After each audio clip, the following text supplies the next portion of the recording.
Hey, hi everyone, welcome back to Code with Venki.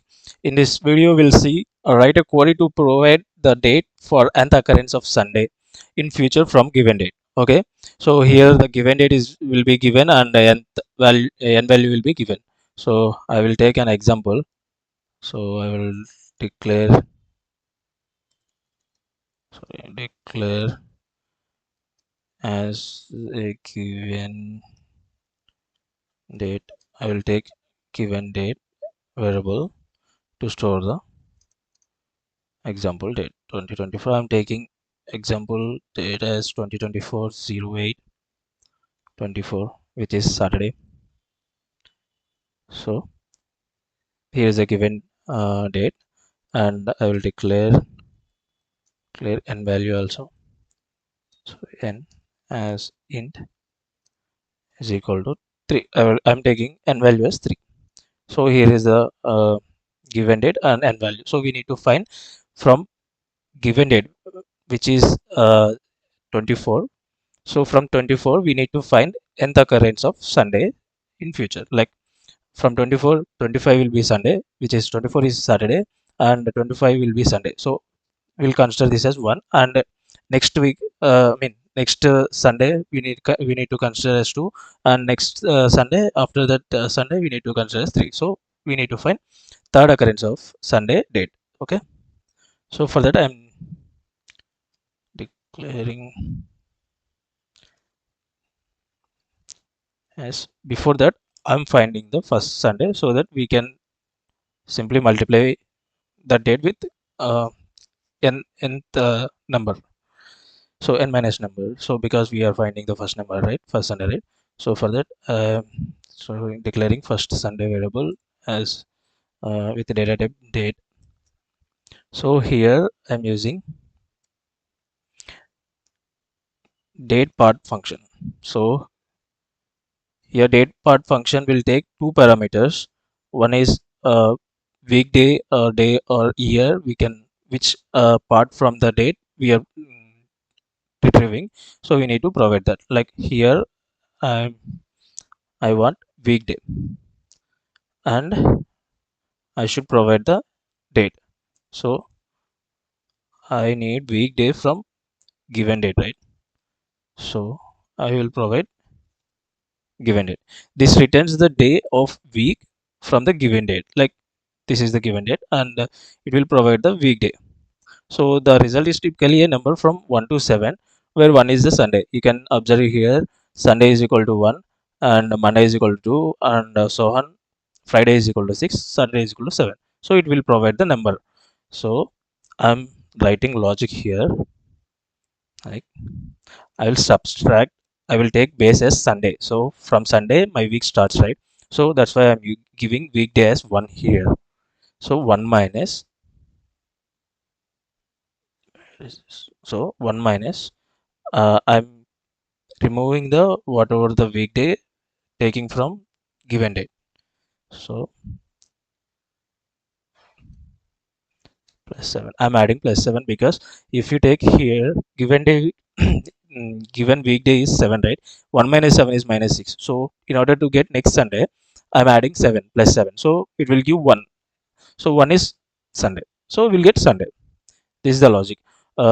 Sometimes we'll get if we get is a, hmm, so if we get an unexpected number like greater than 7, so for that we need to avoid that, right? Edge cases. So for edge cases, I'm using mod 7.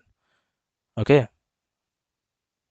So this is the logic we are applying here to get the first date. So here we'll get only one number, like here the output will be like 1. So we need to add that one, uh, take that one, and we need to add into the date. So for that, I'm using date add function. Here date add function will take three parameters.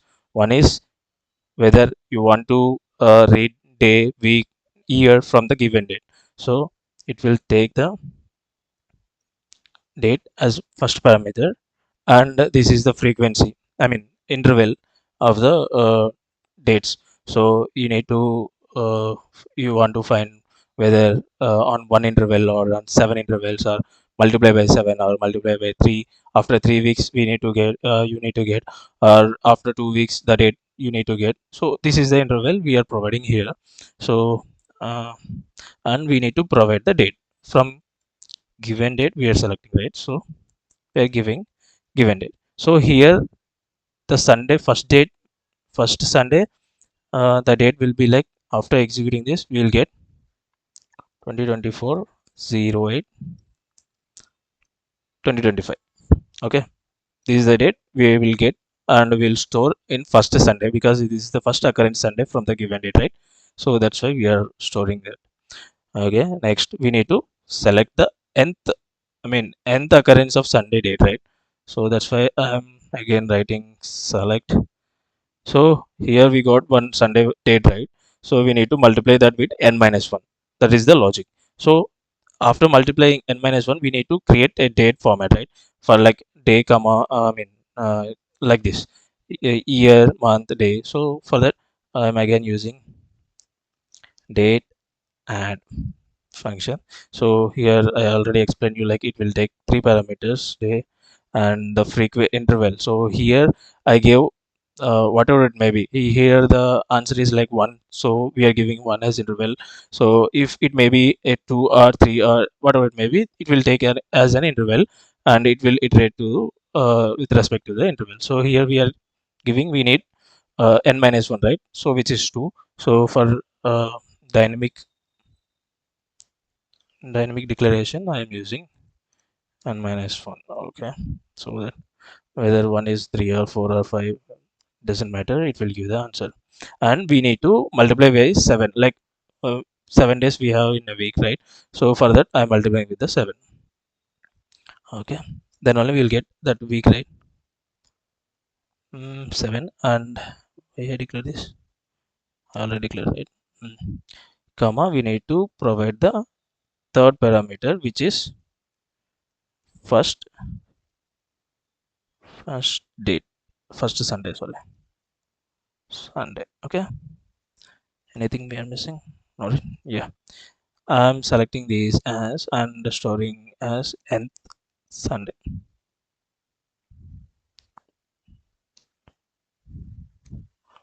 Once we'll run this and see whether we are getting the correct output or not.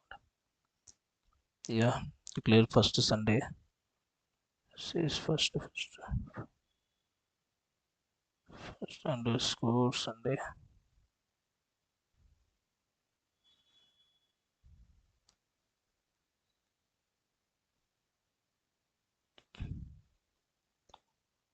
We'll see why these are coming. So here we declare, right, Sunday as date, and today at day 1 minus, yeah, there is the thing.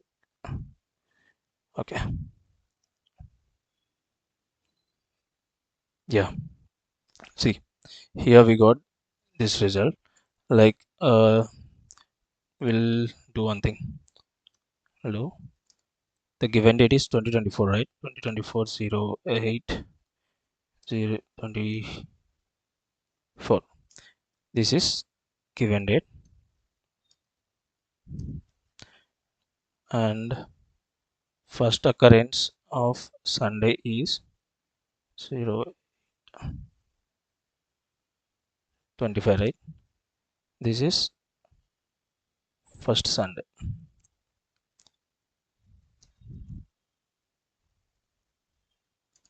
Similarly, we need to find 3 Sundays after the given date, right? So we already found the first Sunday in this statement. Like we declared here first Sunday, and we found the first Sunday's date, and we left with 2 dates, right? So for that, use this statement to multiply with the n minus 1, which is 2 into 7. So this is the interval I said, right? So 7 and a 14. 14 means it will move the date from 2025 to uh, 14 14 days. So for that I am dividing step by step, as 0 next Sunday will be on 01. This is second Sunday, right? Similarly, 2024 09 08 will be the third Sunday. So this is the output and this is the expected output. Yeah, this is all. Yeah, thank you. Subscribe and share. Thank you everyone. Bye bye.